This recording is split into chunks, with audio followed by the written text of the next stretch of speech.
আসসালামু আলাইকুম ভিউয়ার্স, কি অবস্থা সবার? আশা করি সকলে ভালো আছেন। আপনাদেরকে আজকে জানাবো রেলের কিছু ছোট্ট ইতিহাস।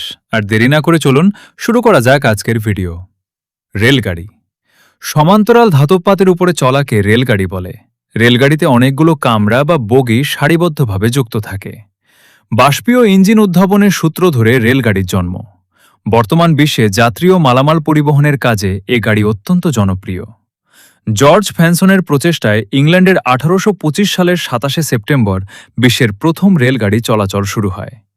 1862 সালে দর্শনা থেকে কুষ্টিয়ার জগতী পর্যন্ত 53.11 কিলোমিটার রেল লাইন স্থাপন করা হয়। এটি বাংলাদেশের প্রথম রেলপথ। বাংলাদেশের রেলগাড়ি নিয়ন্ত্রণকারী প্রতিষ্ঠানের নাম বাংলাদেশ রেলওয়ে। এটি একটি সরকারি প্রতিষ্ঠান। রেলপথ তিন ধরনের: ব্রডগেজ, মিটার গেজ ও ন্যারো গেজ। বর্তমান বাংলাদেশে ব্রডগেজ ও মিটার গেজ এই দুই ধরনের রেলপথ চালু আছে। বাংলাদেশের বেশিরভাগ জেলা বর্তমান রেলগাড়ি চলাচল করে। এছাড়াও পার্শ্ববর্তী দেশ ভারতের সঙ্গেও বাংলাদেশের রেল যোগাযোগ ছিল। রেলগাড়িতে ভ্রমণ আনন্দদায়ক ও নিরাপদ। আজকের ভিডিওটা এ পর্যন্তই ছিল। সবার কাছে ভিডিওটি কেমন লেগেছে তা কমেন্টে জানাবেন। আর পরবর্তীতে কেমন ভিডিও দেখতে চান কমেন্টে জানাবেন। সবাইকে ধন্যবাদ।